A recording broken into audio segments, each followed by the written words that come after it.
Hello friends, आप सभी का वेलकम है आपके अपने चैनल पर जिसका नाम है अभी स्मार्ट क्लासेस। यहाँ पर जैसा कि मैंने आप लोगों से प्रॉमिस किया था कि आप लोगों को यहाँ पर कंपटीशन एग्ज़ाम से रिलेटेड वीडियोस मिलेंगी, तो वो वीडियोस मिलने आपको स्टार्ट हो चुकी हैं। तो आइए उसी सिलसिले में स्टार्ट करते हैं हम दूसरा वीडियो, जिसका नाम है इकोनॉमिक पैकेज पार्ट 2। जैसा कि आप सभी को पता है कि श्री नरेंद्र मोदी जी ने अपने भाषण में लगभग 20 लाख पैकेज का घोषणा किया था। ठीक है, 20 लाख पैकेज का घोषणा करने के बाद उन्होंने जो उनके वित्त मंत्री हैं, जो हमारे वित्त मंत्री हैं, क्या नाम है उनका? निर्मला सीतारमण। श्री निर्मला सीतारमण जी ने अ, इन इस चीज़ को 3 पार्ट में डिवाइड किया। 3 पार्ट में प्रेस कॉन्फ्रेंस की, जिसका फर्स्ट पार्ट मैं अपलोड कर चुका हूँ। आप लोग देख लीजिएगा, नीचे डिस्क्रिप्शन लिंक में आपको मिल जाएगा, देख लीजिएगा। और पार्ट 2 अभी हम लोग स्टार्ट करेंगे। स्टार्ट करने से पहले मैं आपको आपको बता दूँ एक चीज़, कि ये जो वीडियो है, वो वीडियो आप लोग पूरा देखिए, क्योंकि पूरा देखने से क्या होगा, पूरा देखने से जो आपको कॉन्सेप्ट है बिल्कुल ही क्लियर हो जाएगा और आगे कंपटीशन एग्ज़ाम में किसी भी प्रकार की कोई प्रॉब्लम नहीं होगी। तो आइए स्टार्ट करते हैं वीडियो। तो सबसे पहले अगर हम लोग बात करें, तो जो जो जो सेकंड जो आपके फेज़ था, वो किसके ऊपर फोकस था? मेनली फोकस था वो माइग्रेंट वर्कर्स, प्रवासी मजदूर जिसे कहते हैं। माइग्रेंट मीन्स क्या होता है? माइग्रेंट मीन्स होता है जो हमारे जैसे कि आप समझ लो, एक ये ए कंट्री है, ठीक है, और दूसरी क्या है? B country. ठीक है, कंट्री क्या है? स्टेट समझ लो आप, ठीक है। एक ए स्टेट है और एक बी स्टेट है, ठीक है। तो अब क्या होता है? अब ये होता है कि एक पर्सन है, वो ए स्टेट का रहने वाला है, ठीक है। कहाँ का रहने वाला है? ए स्टेट का रहने वाला है। और दूसरा पर्सन ए स्टेट का रहने वाला है, पर उसे काम करने के लिए क्या है? काम करने के लिए ए स्टेट छोड़कर बी स्टेट जाना पड़ता है और वो वहीं पर रहना स्टार्ट कर देता है। तो ये क्या हो गया? ऐसे वर्कर्स को हम लोग क्या कहते हैं? Migrant worker. यानी अपने काम की वजह से एक जगह अपना जो जन्म स्थान है उसको छोड़कर दूसरे जगह पर जाकर बस जाने को हम लोग क्या कहते हैं? Migrant worker. तो ऐसे माइग्रेंट वर्कर, आपको पता है कि इस लॉकडाउन में बहुत ज़्यादा सफ़र कर रहे हैं, तो उनके लिए भी इस पैकेज में, इकोनॉमिक पैकेज में अनाउंसमेंट किया गया। और उसके बाद दूसरे नंबर पे आते हैं हमारे फार्मर्स।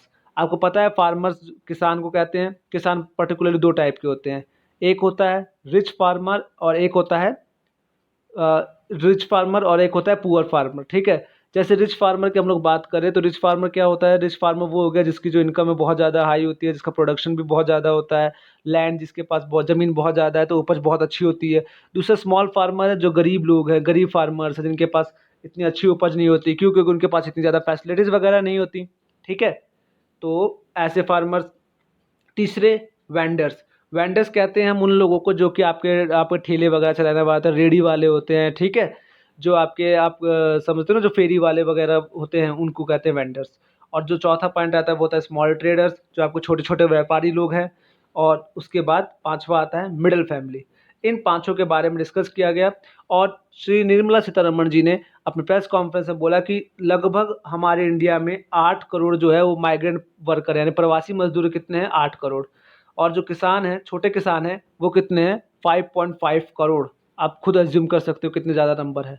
और जो वेंडर्स हैं, रेडी में काम करने वाले हैं, वो हैं 50 लाख।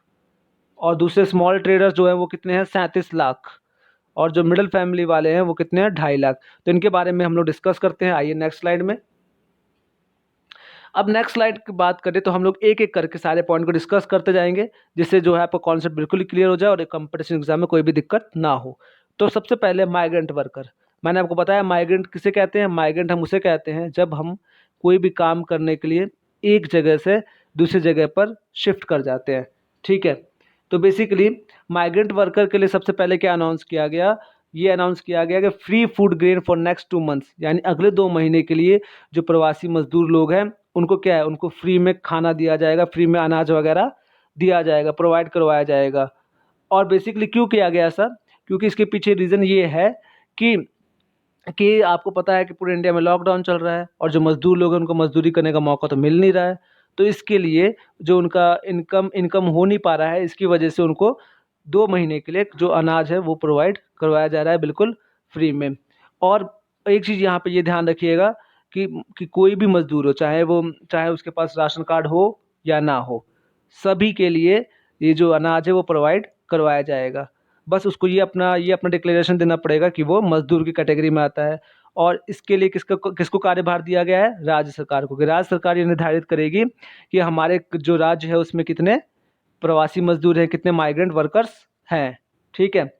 और दूसरे की अगर बात करें हम लोग, तो दूसरा ये है, हाँ, दूसरा ये है कि अब यहाँ पर एक इम्पॉर्टेंट चीज़ आती है, वन नेशन वन राशन।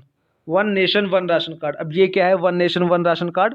तो बेसिकली वन नेशन और वन राशन कार्ड की बात करें अगर हम लोग, तो इसमें से क्वेश्चन जनरली बनने के चांसेस रहते हैं कंपटीशन एग्जाम में, कि भाई पूछ सकता है कि अभी वन नेशन और वन राशन कार्ड आया था ना, तो एग्जाम में पूछ लेगा कि one nation one ration card से क्या तात्पर्य है, या निम्नलिखित बातों में से कौन सी ऐसा ऑप्शन है जो कि ये नहीं, one nation one ration card को लेकर सही नहीं है।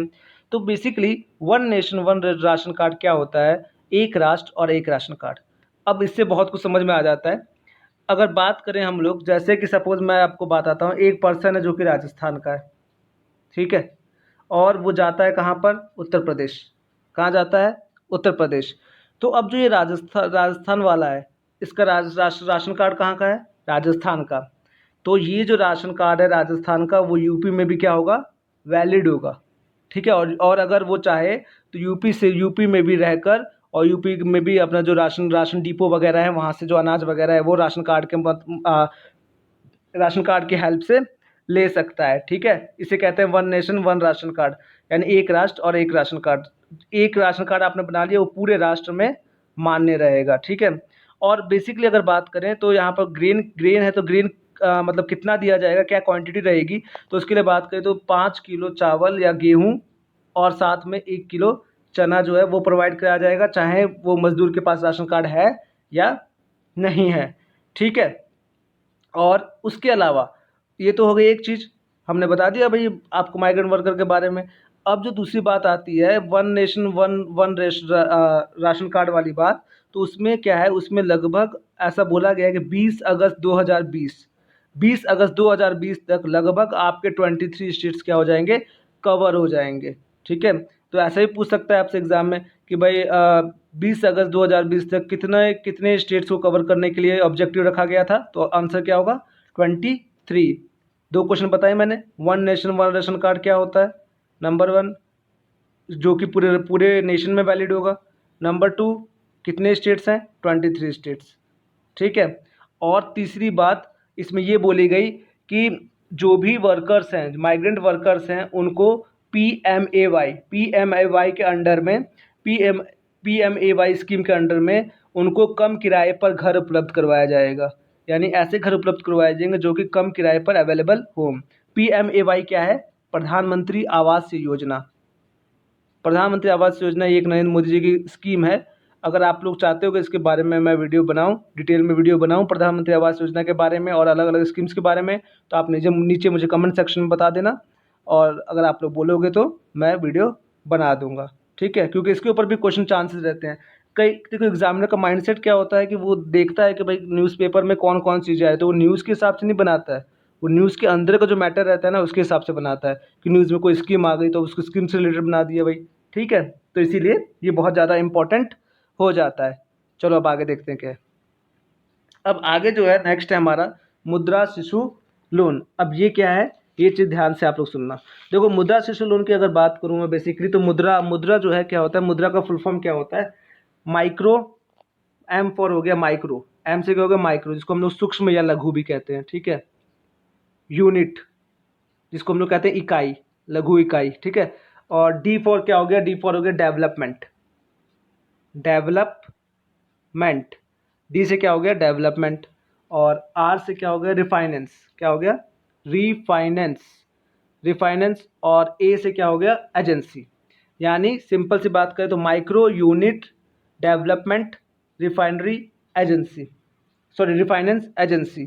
ठीक है। और हिंदी में बात करें तो सूक्ष्म या लघु इकाई विकास, इकाई विकास विकास और एसोसिएशन, एजेंसी, विकास संगठन। में थोड़ी हिंदी कमजोर है तो थोड़ा ध्यान दीजिएगा इसको, है ना, थोड़ा सा इग्नोर कीजिएगा इस चीज़ को। तो मुद्रा की बात कर रहा था, माइक्रो, यूनिट, रिफाइनिंग, डेवलपमेंट।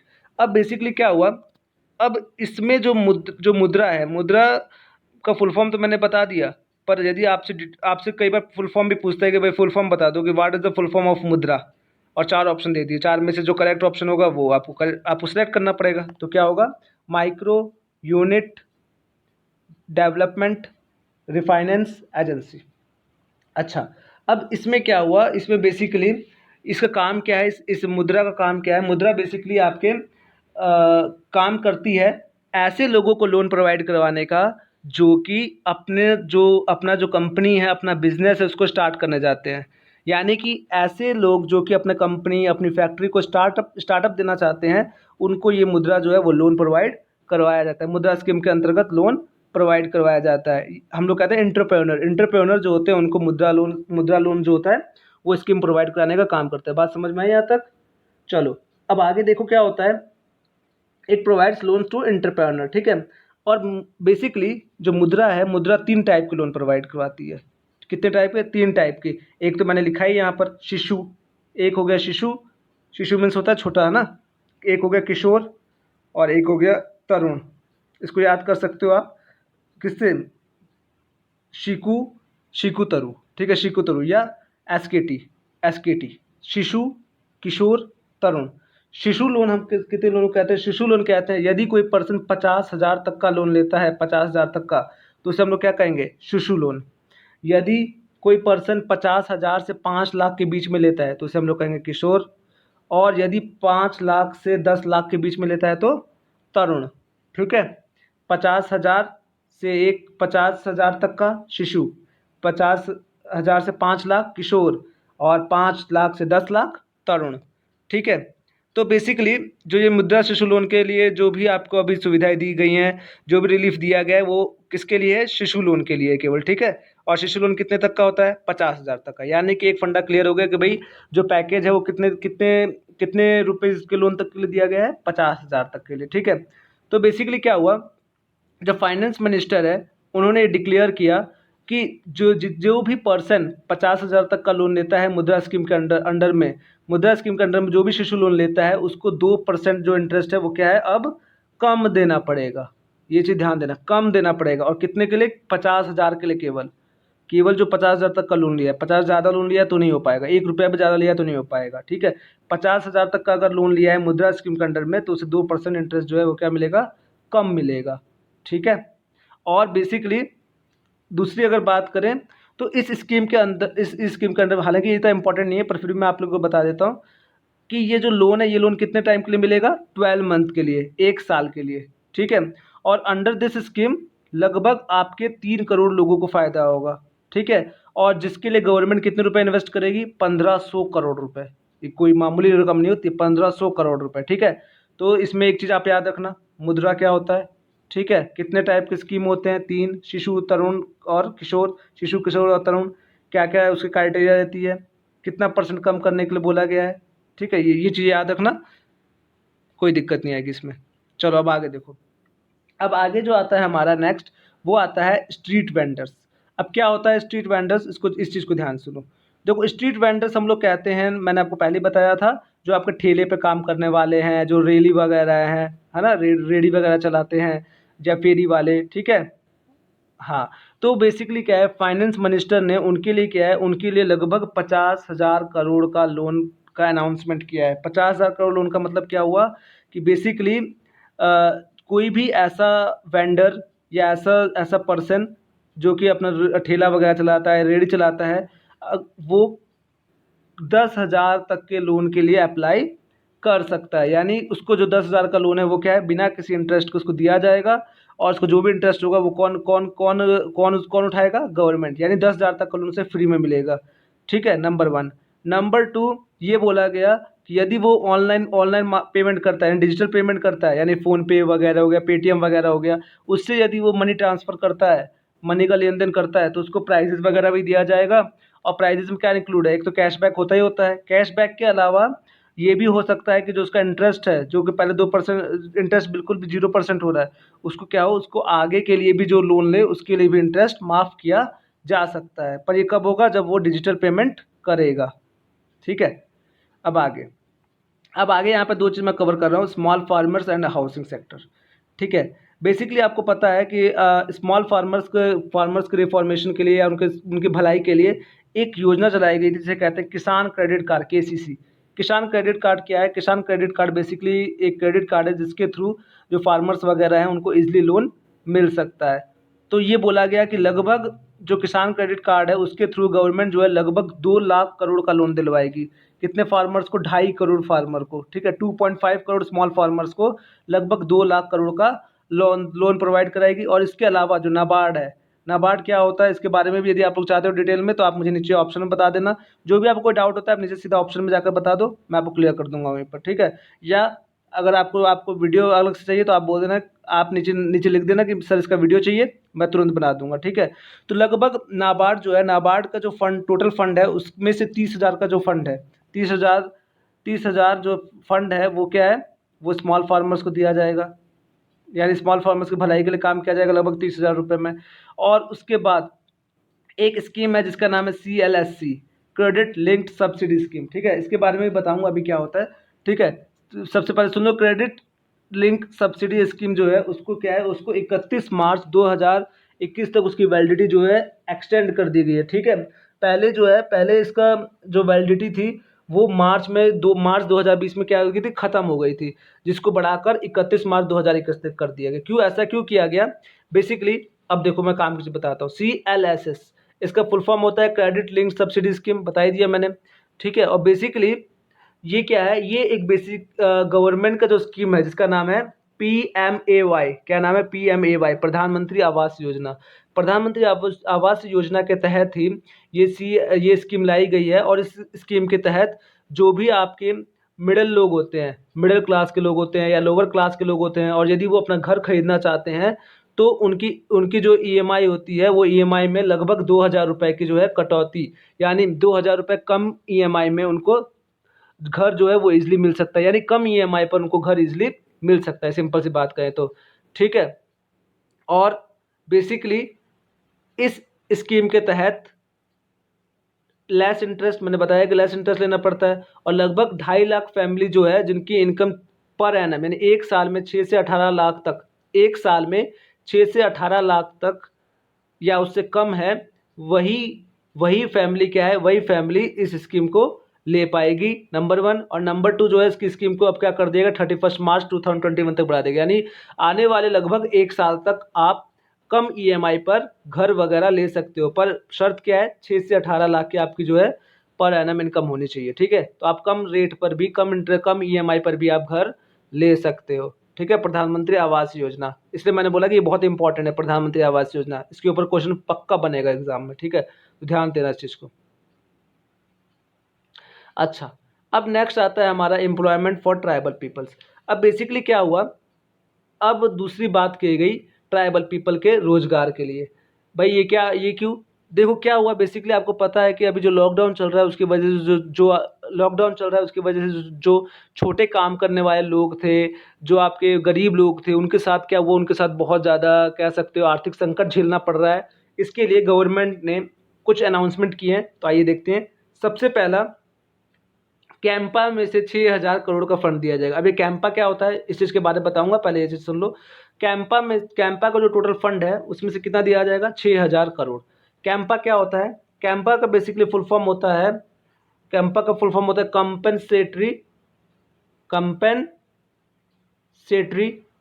या कंपनसेशन भी कह सकते हो, कंपनसेटरी एफोरेस्टेशन, ऊपर लिख देता हूँ ऐसे, afforestation, compensatory afforestation fund management, ठीक है। कॉम्पनसेटरी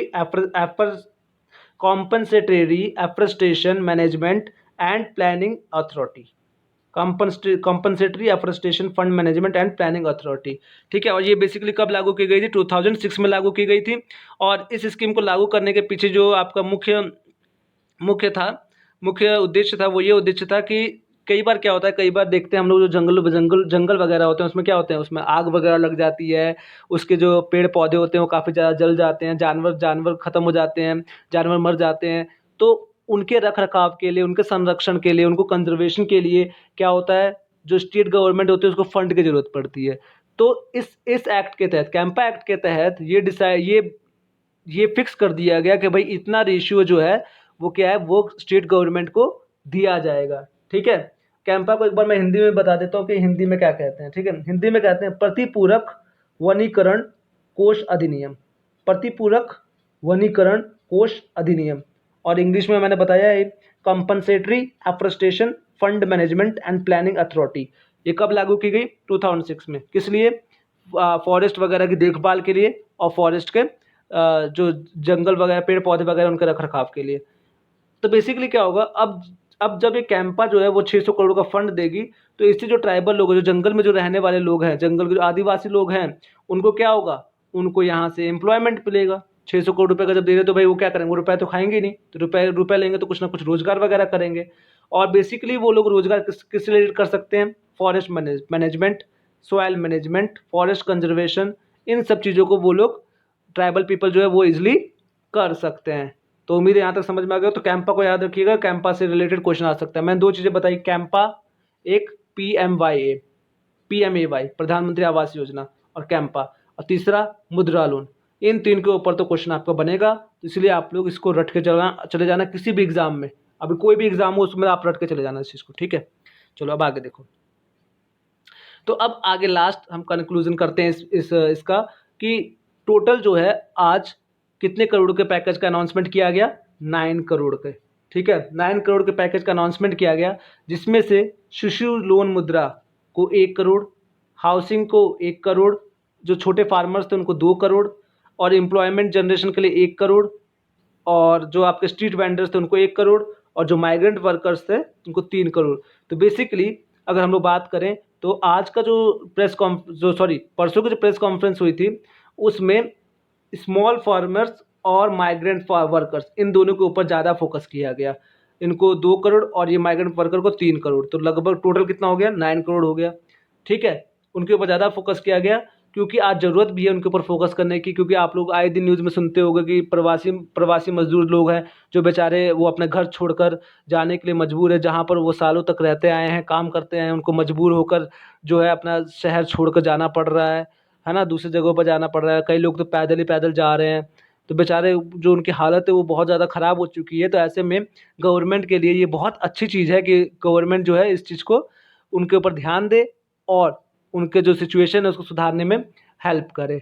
ठीक है, गवर्नमेंट का दायित्व बन जाता है कि वो उनको हेल्प करे। तो ये वीडियो ज़्यादा लंबी ना हो जाए, इसके लिए मैं इस वीडियो को यहीं पे ख़त्म करता हूँ। यदि अच्छा लगे तो इसको लाइक ज़रूर कीजिएगा, शेयर ज़रूर कीजिएगा और सब्सक्राइब जरूर कीजिएगा इस चैनल को। नीचे बेल आइकन है, बेल आइकन को भी जरूर दबाइएगा।